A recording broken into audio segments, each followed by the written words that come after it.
St. George to give support to our two standard bearers from this constituency. First of all, of course, the Honorable Esther Bayers-Sokoho, I believe I can say with a high degree of confidence, has just delivered of herself a fantastic speech.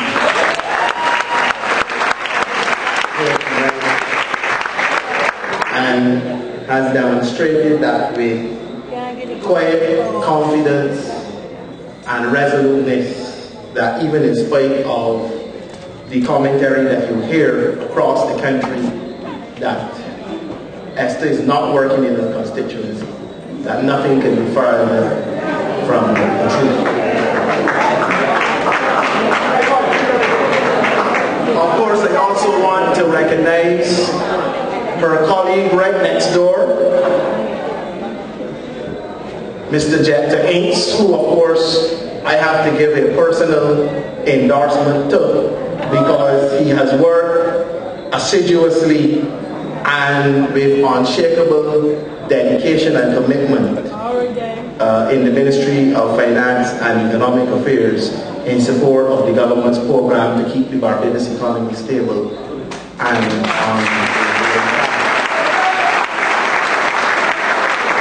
if of course Jetta brings even 1/8 of the energy that he has exhibited in the ministry in pursuit of policies to protect the poor and powerless in this country, if he brings just 1/8 of that to what he has to do for the people of St. George North, finally they will have a representative of which they can be proud. And then of course clearly nobody beats our candidate in St. Michael Northeast, Patricia Innes, for tenacity, hard work, dedication, and commitment to cause. That even in the face of being told that she's facing a political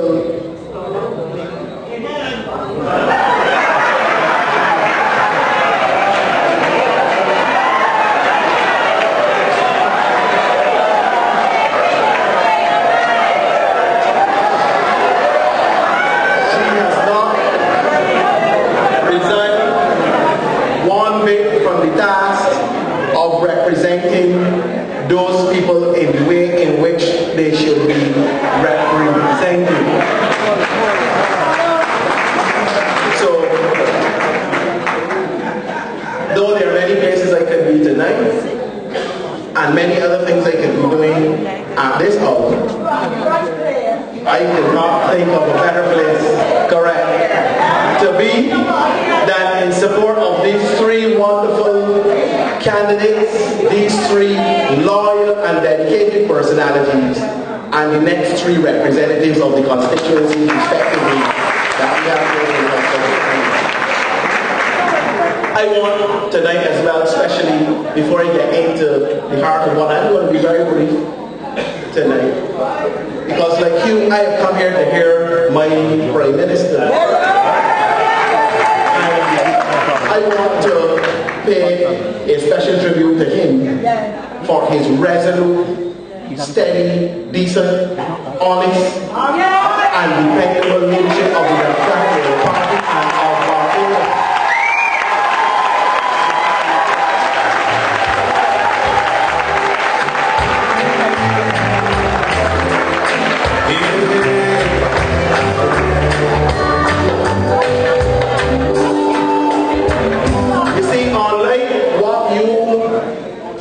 Have been seeing and hearing in recent weeks.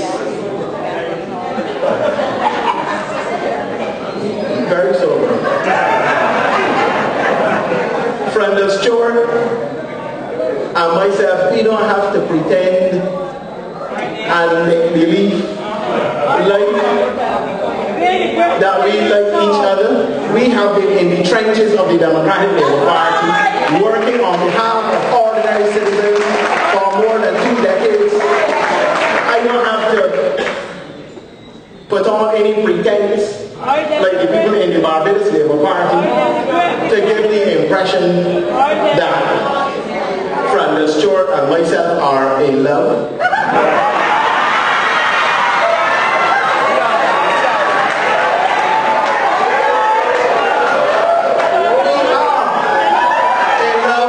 People of Barbados and work every day to support them.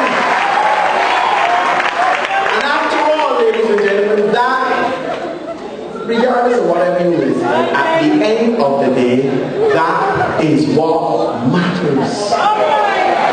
That is what matters. And therefore, when I get up on mornings and I go to work, I can say I am going to work for a boss of whom I am not ashamed. And I know is not ashamed of me.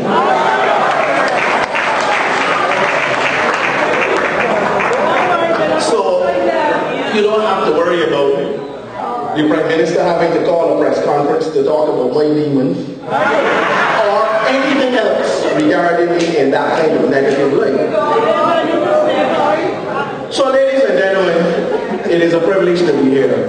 As I said, I want to be brief today because, you know, in a way, these sessions that we put together as a party have been done to demonstrate to you the quality of candidates that we have across the 30 constituencies.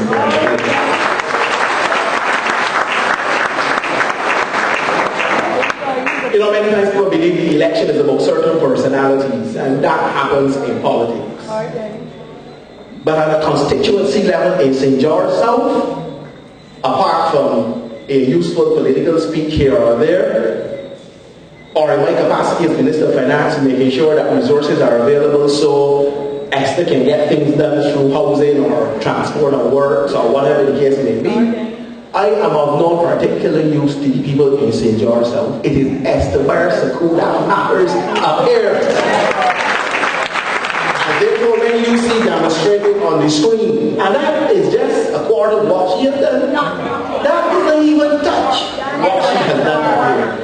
You understand that the election, you understand that the process of beginning to understand where a constituency ought to be taken by a representative, that in 4 short years, in 4.5 years, she could take a constituency to a level that the previous representative could not do in almost 30 years. Now that must say something to you. And that is why we are holding these constituency conferences, and I want to congratulate the General Secretary and his team and Cranston and the others for putting them together. But I want you to know that tonight we are living in a very serious time. And we are living in a very serious time because you are going to be called upon to make some very crucial decisions in the next weeks or months or whenever it dawns and falls upon the Prime Minister to ring the bell. And it is not when the bell is rung that you should be getting to make up your mind. Your mind should be made up from now. And why should your mind be made up from now? Because ostensibly, the upcoming election is not going to be just about what has happened in the last 4 years. It is not going to be about the personalities that will be, even though they will factor. It's not about Chris Sinckler. It's not about David Esser. It's not about Michael Lashley. It's not about Owen Arthur or Mayor Motley. This upcoming election, ladies and gentlemen, is about you. It's about the country that you live in. It's about your children and your grandchildren and the future that you expect from your country. It is ostensibly about the country. And whether you want to keep the country in the safe hands of the Democratic Labour Party, understanding, going to sleep at night, waking up in the morning,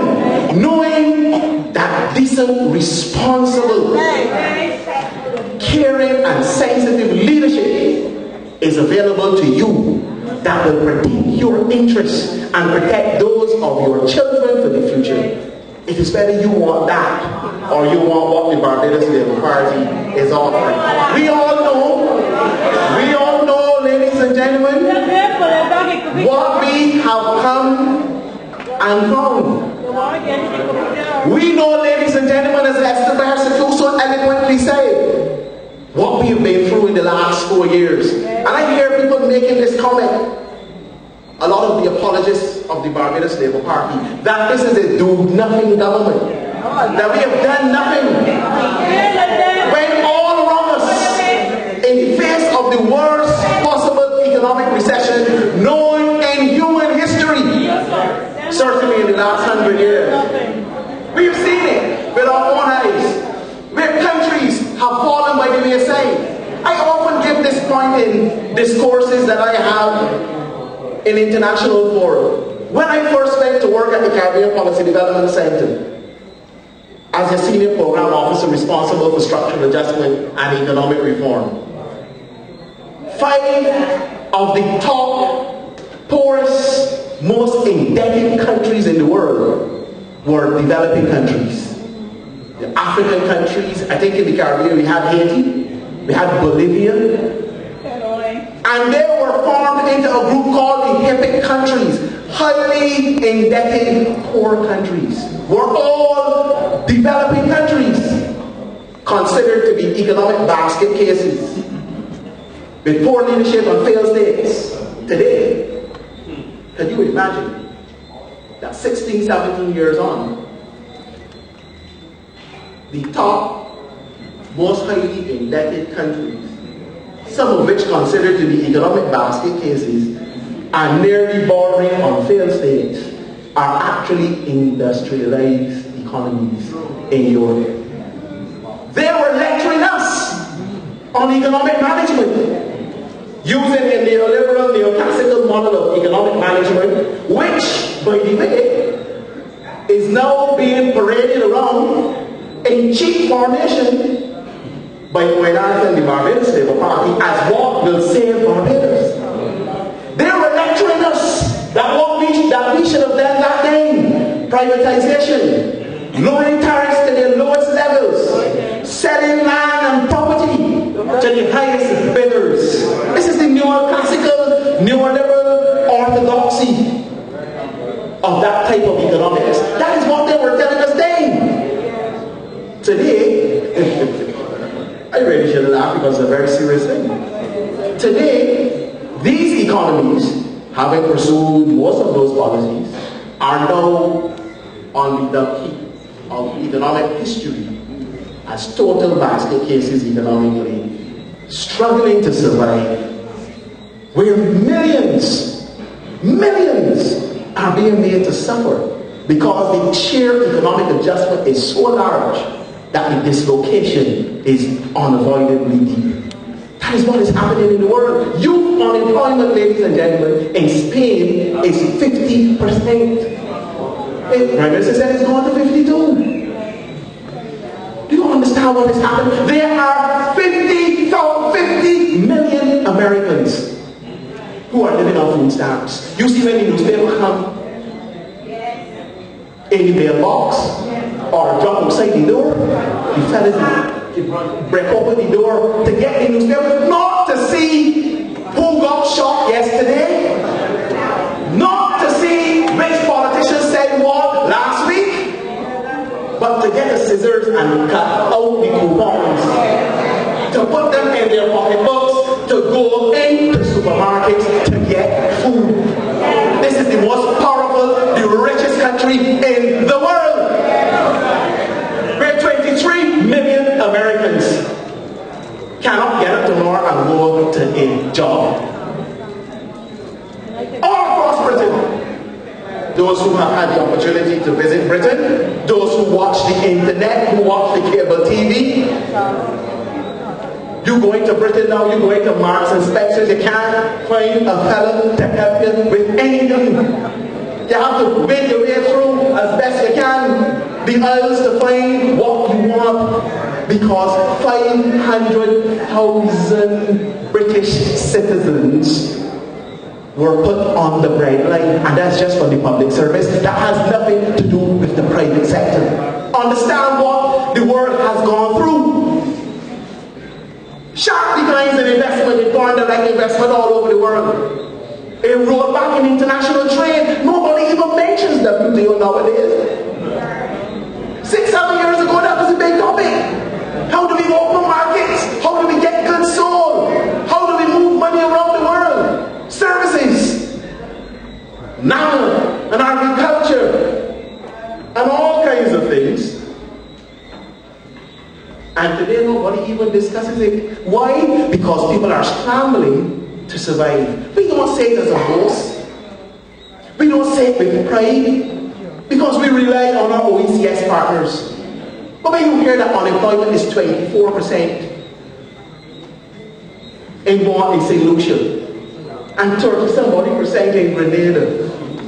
When you hear that the Trinidad economy, in spite of all of its oil, in spite of all of its manufacturing and manufactured products, still can't find a way to lift itself out of recession. And you come to little Barbados, a small, beautiful country, 166 square miles, and we are led to believe, that the actions which we have taken in the worst possible recession that the world has ever known, to keep this economy stable, to keep public service employed, to keep several social services delivered on time and with a consistency that you can depend on, that this is a do-nothing government, according to the apologists of the Barbados Labour Party. How quickly have we forgotten? So M229, you are rocking when everyone wants to get up.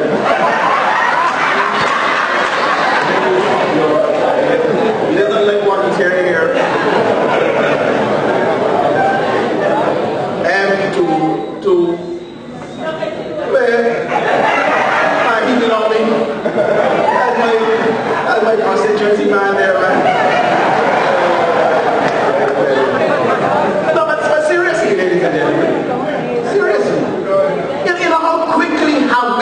Forgotten of what we have done in a period where our world economy is stuttering. On today, off tomorrow, up today, down tomorrow. It's almost a nightmare for economic planners and policymakers to be able to plan policy in an environment when you don't know what is happening. And don't be fooled about this mystique about economy and economics. Barbados is a small, open economy, inextricably linked to the global economy. That didn't happen yesterday, or last week, or 10 years. Ladies and gentlemen, we're talking about more than 350 years of history. From the days of slavery and the colonial economy, Barbados is an outpost, linked by tentacles to a global economy. It has never been dismantled. In fact, through the process of postmodern globalization, it has gotten even worse. We are even more dependent. And you are seeing the situation. They say when the United States sneezes, we catch a cold. So when the United States gets pneumonia, what do you think Barbados will get?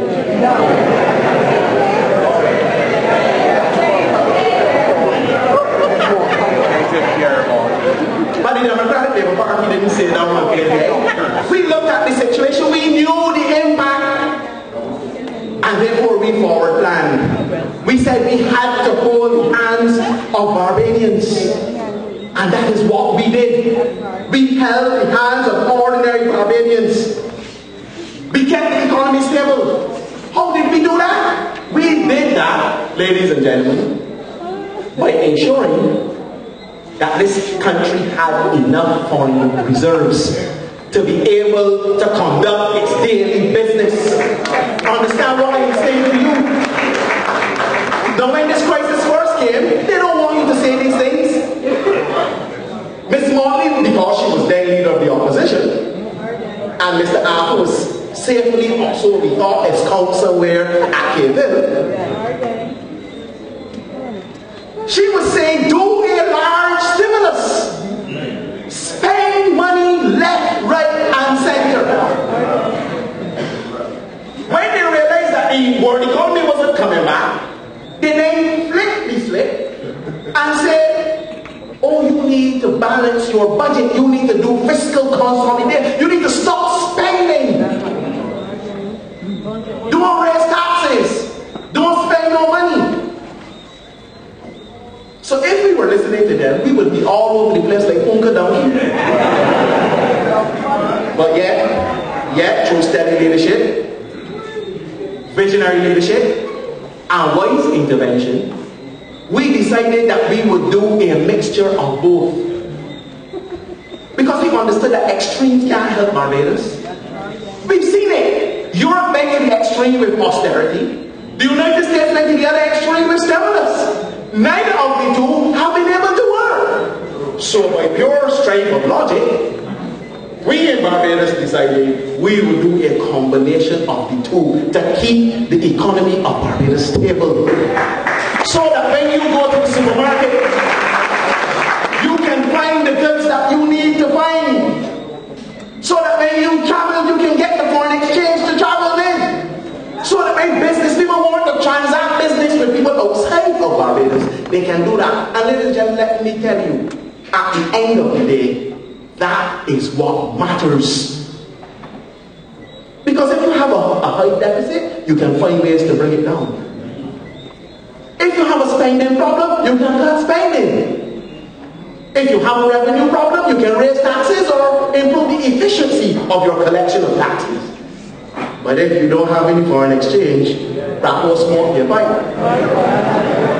And what the Barbados Labour Party wanted us to do was to lay out the foreign reserves. Bring the country to its knees, forces in the hands of the IMF, and you right today exactly where their head is in relation to Barbados. That was their quick road to government. That was their quick road to government. But we didn't fall for that trap because, contrary to what they think, we have people in the Democratic Party who go, hey,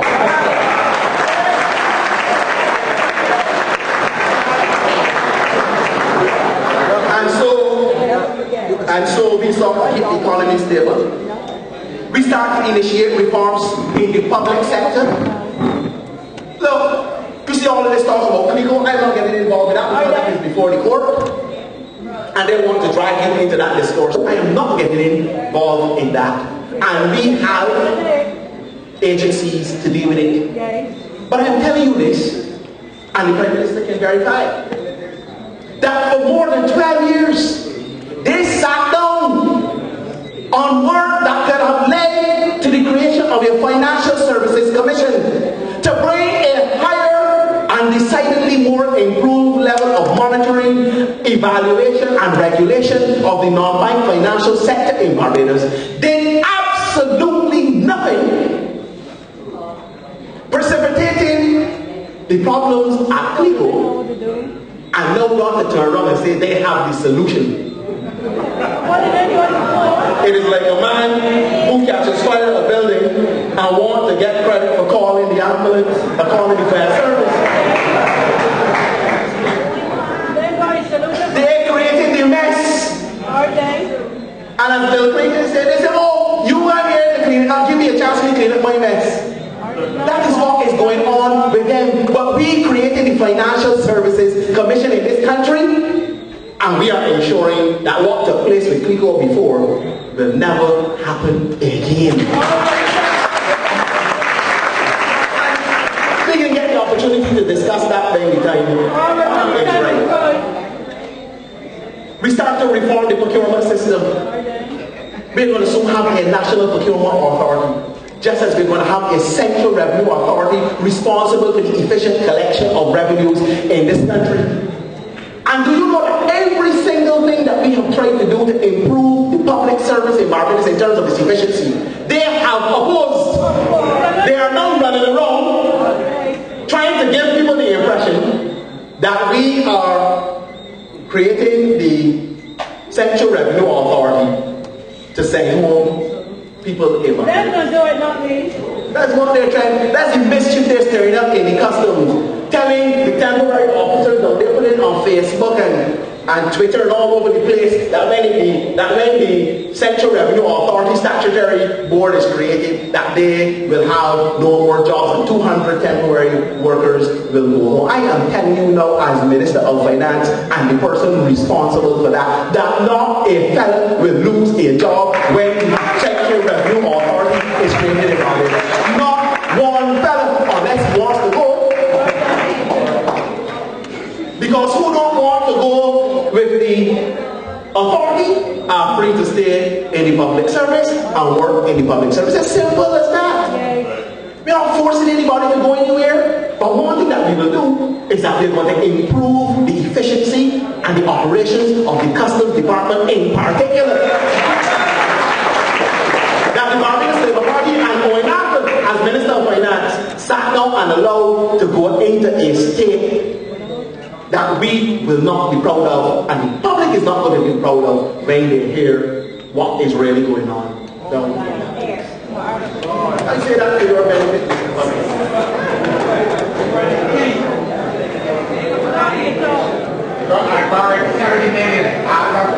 Don't worry, we get in there.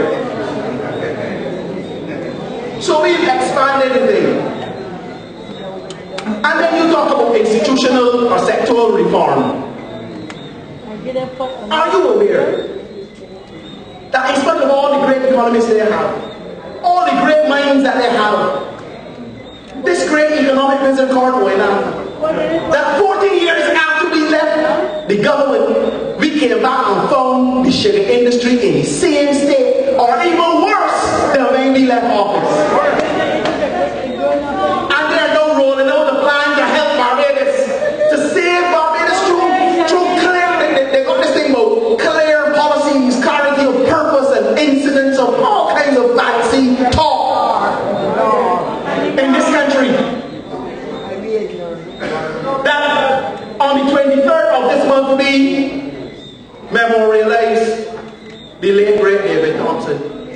Are you aware that the last time the sugar industry was touched properly was by David Thompson 14 years ago? And that we returned to government and went in the same state, and that Dr. Eswick, who they claim I am at war with. But the only war I had with Eswick is when we were devouring 2 pork chops.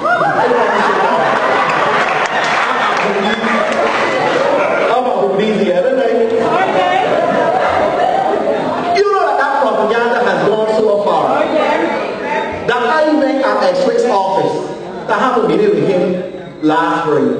This not this Friday gone, the Friday before. And even people in his ministry were shocked when I walked in there and said, I come to see David Eswick. The woman stopped, so she said, Dr. Eswick? I said, yeah, he still works here, does he? She said, you Sinckler? Last time I checked.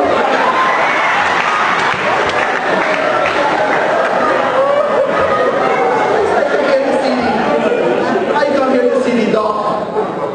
I see everybody looking at me, people gathering in the yard. I don't see Canada sitting in the window to shoot.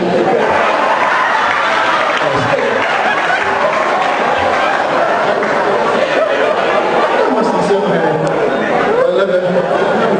Call our forces because Sinckler come in here now to shoot Eswick. All I mean, you're trying to spread that rubbish. And I went up there, we had a meeting, and we finished our meeting. Dr. Eswick walked me back out of the ministry. Yes. I didn't shoot him. He didn't cuff me. I spoke to the workers in the yard, they got in my car, and I went on my way. But Dr.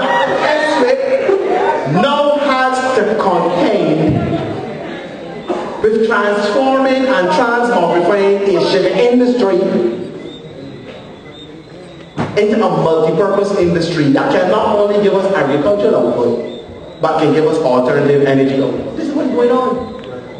So, look, ladies and gentlemen, understand what you are dealing with. And as Esther has said, all of this, we went to Parliament this year in the budget and gave the most sweeping set of concessions to any sector that's been given in Barbados since independence.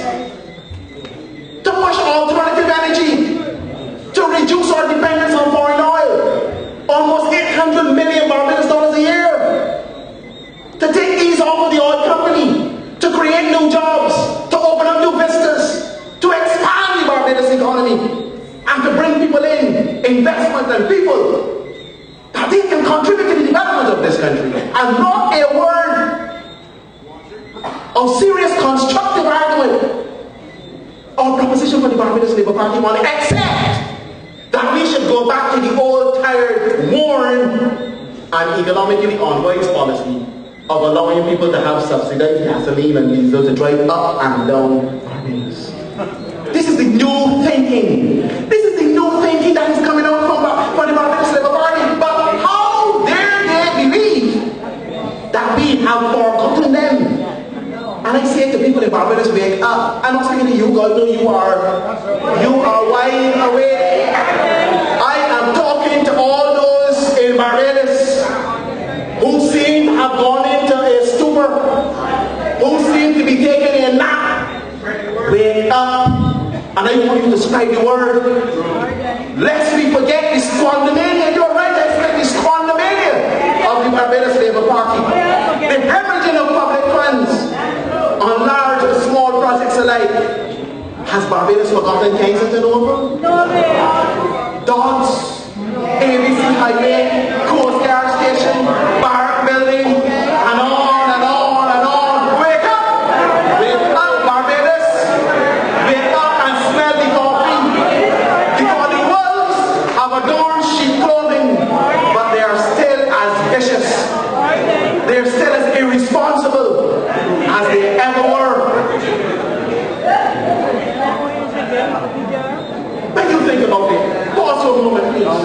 Pause for a moment. I don't only want to mention one area. Pause for a moment. Pause for one moment. Are you aware? In fact, I'm sure you are aware. I know the MPs here tonight are aware. Yes, we do.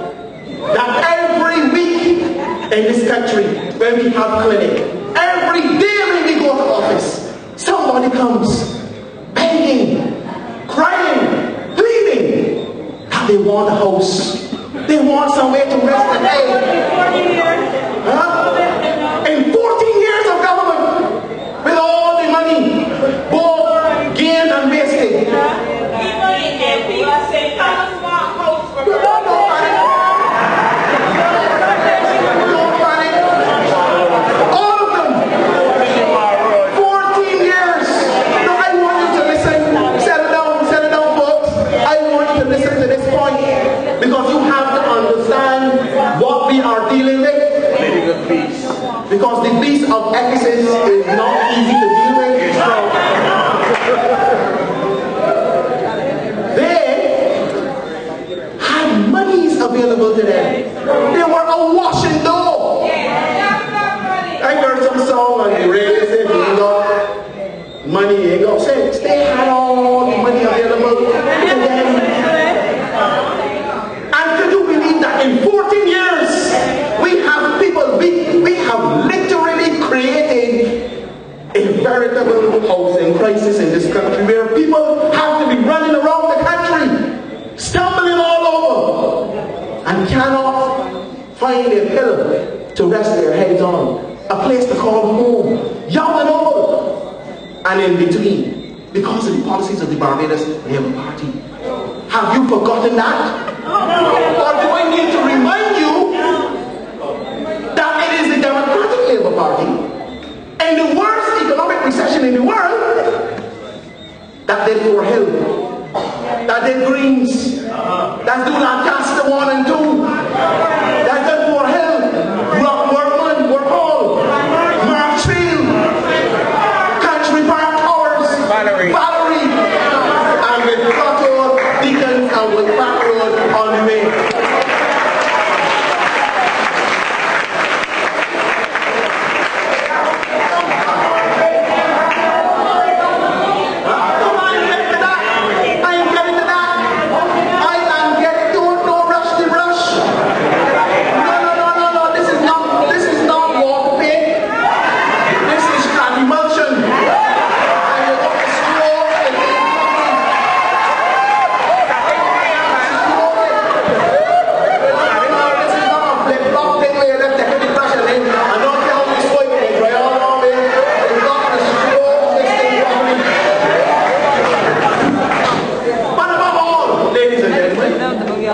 This Democratic Labour Party, the party of Barrow and Judah, of Major Crawford,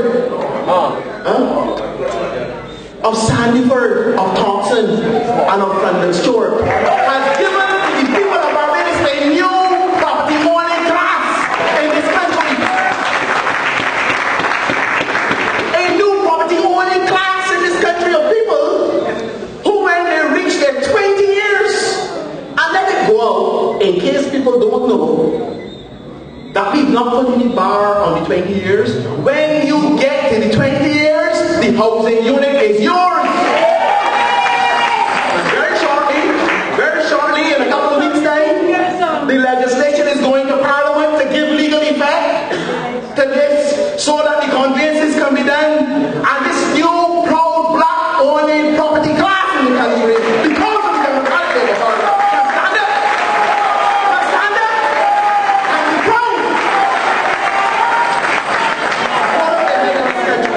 As proud black people, those in the Parliament who are in the Earth or Rosemont, those in the Bayland and the Pine, those in St. Michael's, in the Ivy, Sayers Court, Blades Hill, all over here, Church Village, in St. Philip.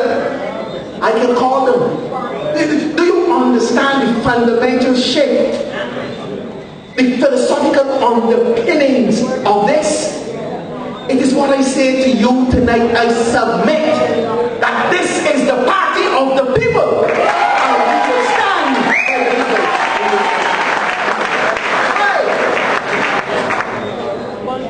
Why? Now you can contrast a Democratic Labour Party that has done that with a Barbados Labour Party that for 14 years, with all of the money it had at its disposal, could not do anything to empower people to own their own house, or even to provide a small unit for them to lie their head at night. Look, settle down and understand this. And I'm saying this to you tonight. I want you to take this home. And I'm making this a very serious point I'm making tonight.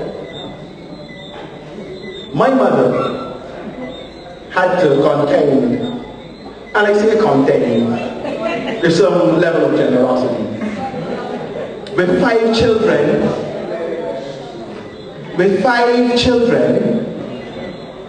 and a couple grandchildren, because my father died when I was 5 years old.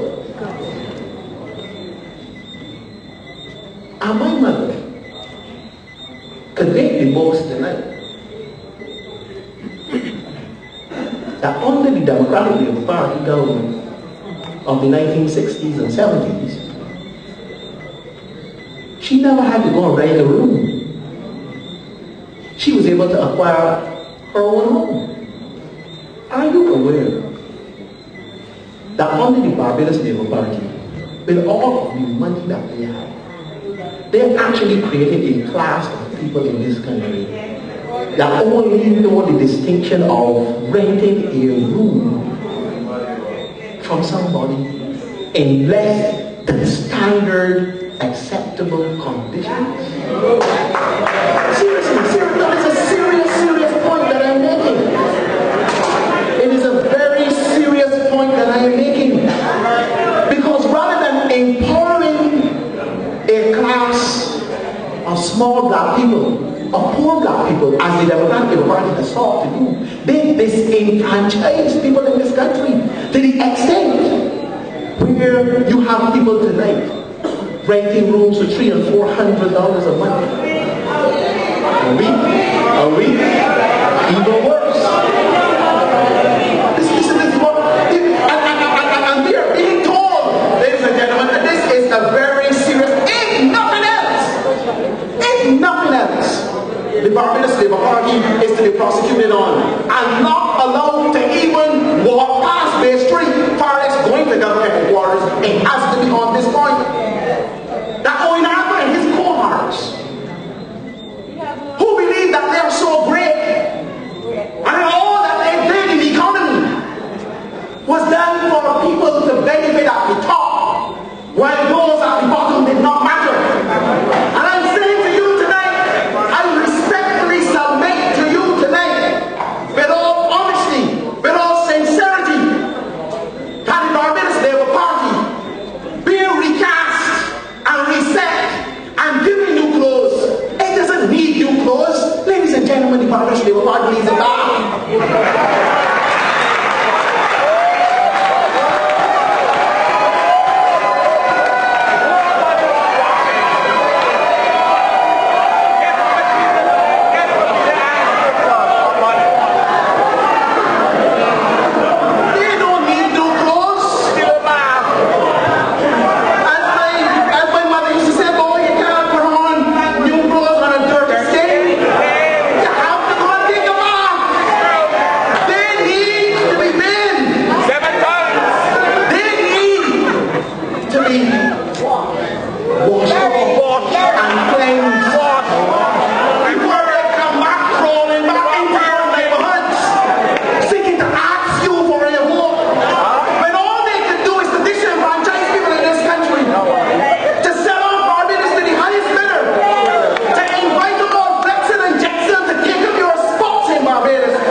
I say that they're going to lay off 10,000 public. Ladies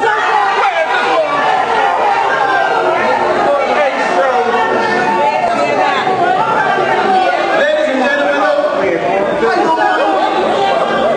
because I know in their portals, in their secret corners of meetings, they have cast up in their minds that apparently, somehow or the other, I stand between them and their street. I is the problem for them, so they must attack me. But let them do it, because they shall be hanged by their own words. And then you see, when I'm going, because they think they can silence me. But believe me, ladies and gentlemen, the only person that can silence me from speaking the truth to the people of Barbados is the Almighty God.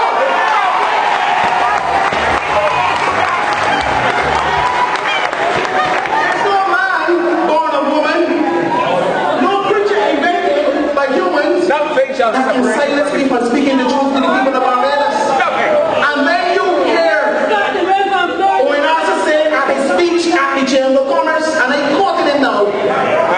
It is however clear that the state cannot continue to expand its spending on critical areas such as health and education, which has helped to create the social capital on which many of our national development programs are based. That incentives now have to be given to the private sector to enable them to contribute to health and education in Barbados. And then he goes on to say, in addition, the state has to go as far as possible